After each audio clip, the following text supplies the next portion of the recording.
क्या आपने कभी सोचा है वो कौन सा शिव धाम है जहाँ स्वयं लंकापति रावण ने भी शिव की घोर तपस्या की थी? वो कौन सा रहस्यमय ज्योतिर्लिंग है जहाँ शिव ने रावण को अपने सबसे प्रिय वस्तु अपना आत्मलिंग प्रदान किया था? हम बात कर रहे हैं श्री वैद्यनाथ ज्योतिर्लिंग मंदिर की। एक ऐसा स्थान जो सिर्फ एक पवित्र धाम नहीं बल्कि पौराणिक कथाओं, अद्भुत वास्तुकला और अनकहे रहस्यों का संगम है। क्या यह सिर्फ एक मंदिर है या इसके गर्भ में गहरे आध्यात्मिक और भौगोलिक और ऐतिहासिक राज दफन है?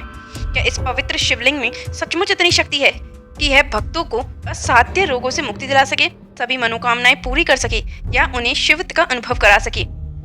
आज हम इस पवित्र वैद्यनाथ ज्योतिर्लिंग के अनसुलझे रहस्यों से पर्दा उठाने जा रहे हैं। एक ऐसी यात्रा जो आपको शिव के परम भक्त रावण की कहानी, उनकी रहस्यमय लीलाओं और इस पवित्र भूमि में छिपे गूढ़ सत्यों से परिचित कराएगी। तैयार हो जाइए, क्योंकि यह कहानी आपको वैद्यनाथ धाम को देखने का नजरिया हमेशा के लिए बदल देगी। भारत के पूर्वी भाग में झारखंड राज्य के देवघर जिले में स्थित भगवान शिव के 12 ज्योतिर्लिंगों में से एक श्री वैद्यनाथ ज्योतिर्लिंग। यह धाम सिर्फ एक मंदिर नहीं बल्कि लाखों भक्तों की आस्था, इतिहास और अनगिनत चमत्कारों का साक्षी है। वैद्यनाथ नाम 2 शब्दों से बना है। वैद्य यानी चिकित्सक या वैद्य, और नाथ यानी भगवान। यह शिव के उस रूप को समर्पित है जो आरोग्य और स्वास्थ्य प्रदान करते हैं।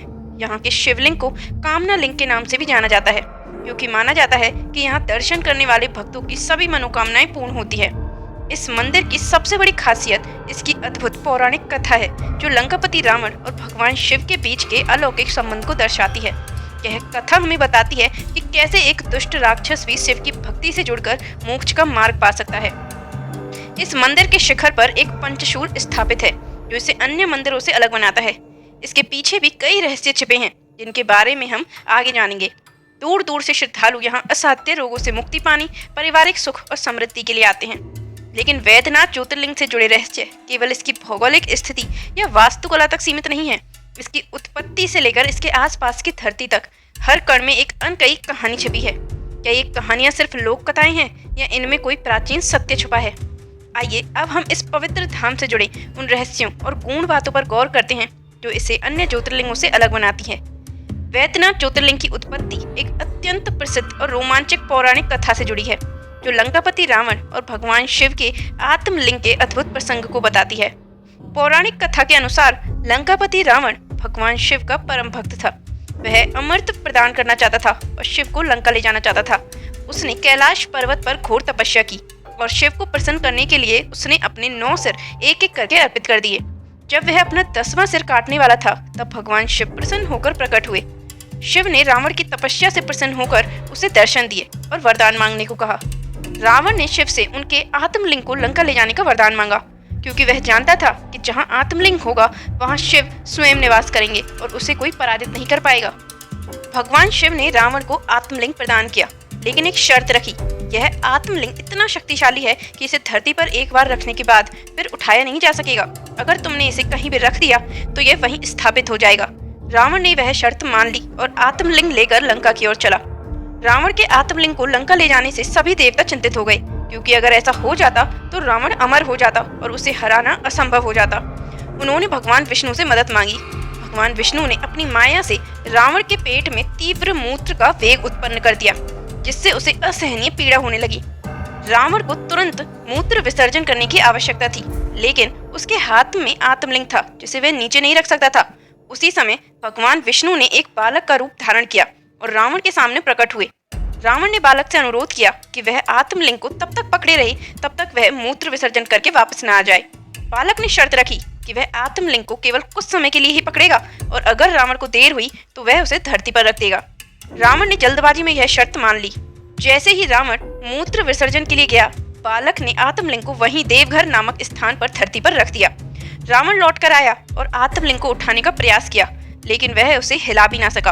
वह बहुत क्रोधित हुआ और उसने आत्मलिंग पर अपने अंगूठे से प्रहार किया, जिससे लिंग थोड़ा झुक गया। रावण समझ गया कि यह देवताओं की माया थी। इस प्रकार आत्मलिंग वहीं वैद्यनाथ ज्योतिर्लिंग के रूप में स्थापित हो गया। रावण ने वहीं पास में स्थित शिवलिंग पर जल चढ़ाया और एक नया शिवलिंग स्थापित किया, जिसे रावणेश्वर महादेव के नाम से जाना जाता है। यह कथा हमें बताती है कि वैद्यनाथ ज्योतिर्लिंग केवल एक धाम नहीं बल्कि शिव की लीला, भक्तों की प्रार्थना और भाग्य के अद्भुत खेल का प्रतीक है। यह हमें यह भी समझाता है कि क्यों इस ज्योतिर्लिंग को कामना लिंग कहा जाता है और क्यों यहाँ रावण की भक्ति को भी इतना महत्व दिया जाता है। वैद्यनाथ ज्योतिर्लिंग सिर्फ अपनी पौराणिक कथाओं के लिए ही नहीं बल्कि अपने अनसुलझे रहस्यों और अद्भुत वास्तुकला के लिए भी जाना जाता है। शिखर पर पंचशूल का रहस्य। वैद्यनाथ मंदिर के शिखर पर अन्य शिव मंदिरों की तरह त्रिशूल नहीं बल्कि एक पंचशूल स्थापित है। यह पंचशूल क्या दर्शाता है? 5 तत्व। कुछ लोग इसे शिव के 5 तत्वों पृथ्वी, जल, अग्नि, वायु, आकाश का प्रतीक मानते हैं। 5 इंद्रियां। कुछ विद्वान इसे 5 इंद्रियों पर विजय का प्रतीक मानते हैं। 5 विकार। वहीं कुछ अन्य इसे काम, क्रोध, लोभ, मोह और अहंकार जैसे 5 विकारों पर शिव की विजय का सूचक मानते हैं। आकाशीय ऊर्जा। क्या यह पंचशूल किसी विशेष आकाशीय ऊर्जा को आकर्षित करता है या मंदिर को वज्रपात से बचाता है? यह रहस्य आज भी अनसुलझा है। वैद्यनाथ ज्योतिर्लिंग का सबसे बड़ा भौतिक रहस्य है उस पर मौजूद रावण के अंगूठे का निशान और शिवलिंग का हल्का सा झुकाव। क्या यह सचमुच रावण के प्रहार का परिणाम है या इसके पीछे कोई भूगर्भीय या अन्य प्राकृतिक कारण है? यह निशान सदियों से भक्तों की आस्था का केंद्र रहा है और इसकी प्रामाणिकता पर बहस आज भी जारी है। यह मंदिर लगभग 72 फीट ऊंचा है और इसकी बनावट काफी रहस्यमयी है। मुख्य शिवलिंग गर्भगृह में स्थित है, लेकिन इसकी खास बात यह है कि इस मंदिर की दीवारें ऐसी ऊर्जा छोड़ती हैं जिसे वैज्ञानिक भी नहीं समझ सके।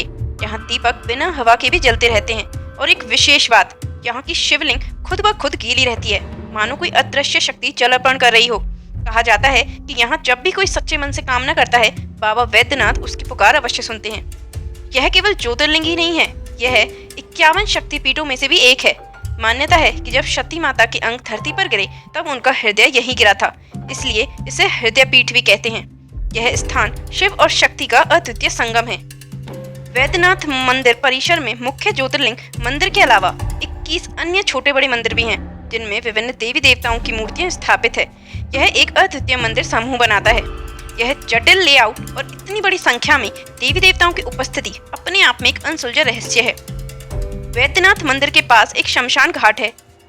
शिव को शमशान का देवता भी कहा जाता है, लेकिन किसी ज्योतिर्लिंग के इतने निकट शमशान घाट का होना एक अनूठी बात है।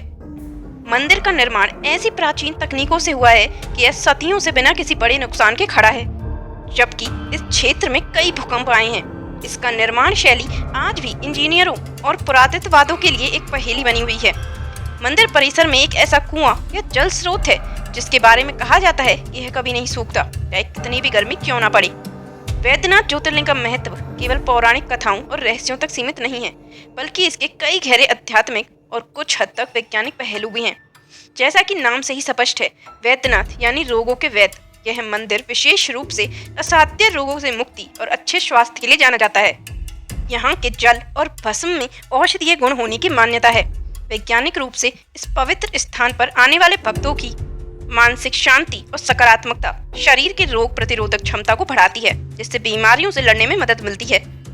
यह प्लेसियो इफेक्ट का एक शक्तिशाली उदाहरण भी हो सकता है। वैद्यनाथ ज्योतिर्लिंग को कामना लिंग भी कहा जाता है, जिसका अर्थ है इच्छाओं को पूरा करने वाला लिंग। यहाँ सच्ची श्रद्धा से कई गई प्रार्थना और पूजाएं भक्तों की सभी इच्छाओं को पूरी करती हैं। ज्योतिर्लिंग को ऊर्जा का एक शक्तिशाली केंद्र माना जाता है। वैद्यनाथ का शिवलिंग अपने आप में एक अद्वितीय ऊर्जा बिंदु है, जहाँ भगवान शिव स्वयं निवास करते हैं। यहाँ मंत्र जाप और ध्यान करने से शरीर और मन में सकारात्मक कंपन उत्पन्न होते हैं, जो आरोग्य, मानसिक शांति और आध्यात्मिक उत्थान प्रदान करते हैं। यह स्थान सकारात्मक आयंस और प्राकृतिक ऊर्जा के लिए केंद्र हो सकता है, जो मानव शरीर और मन पर लाभकारी प्रभाव डालते हैं। सावन के महीने में यहाँ कांवड़ यात्रा का आयोजन होता है, जिसमें लाखों भक्त सुल्तानगंज से गंगा जल लेकर 100 किलोमीटर से अधिक पैदल चलकर वैद्यनाथ ज्योतिर्लिंग पर चढ़ाते हैं। यह यात्रा केवल एक धार्मिक परंपरा नहीं, बल्कि शारीरिक दृढ़ता, मानसिक शक्ति और अटूट विश्वास का प्रतीक है। इस यात्रा का वैज्ञानिक महत्व भी है, क्योंकि यह शारीरिक व्यायाम, प्रकृति से जुड़ाव और सामूहिक सकारात्मक ऊर्जा का अनुभव कराता है, जो समग्र स्वास्थ्य के लिए लाभदायक है। इस प्रकार वैद्यनाथ ज्योतिर्लिंग केवल एक मंदिर नहीं, बल्कि एक ऐसा केंद्र है जहां पौराणिक ज्ञान, आध्यात्मिक शक्ति और प्राचीन विज्ञान का एक अद्वितीय संगम होता है। यह एक ऐसा स्थान है जहां आप अपनी सभी रोगों और चिंताओं को शिव चरणों में समर्पित करते हैं। वैद्यनाथ की यात्रा के साथ आप देवघर के अन्य महत्वपूर्ण स्थानों का भी दर्शन कर सकते हैं, जैसे नौलखा मंदिर, तपोवन, बासुकीनाथ मंदिर और त्रिकूट पर्वत। यह आपकी आध्यात्मिक यात्रा को और भी समृद्ध करेगा। मंदिर में प्रवेश करते समय शालीन वस्त्र पहनना उचित है।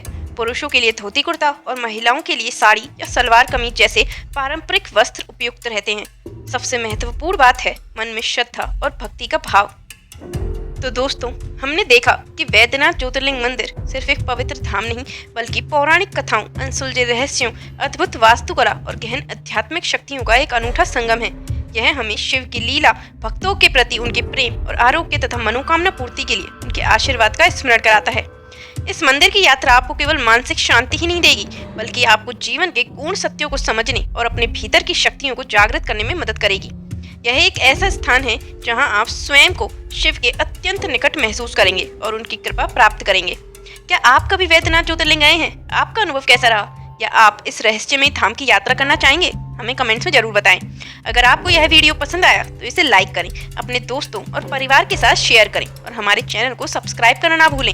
ऐसी ही और ज्ञानवर्धक, रहस्यमयी और प्रेरक जानकारियों के लिए जुड़े रहें और शिव की असीम कृपा और इन पवित्र धामों के रहस्यों को अपने जीवन में महसूस करें। हर हर महादेव, जय भोलेनाथ।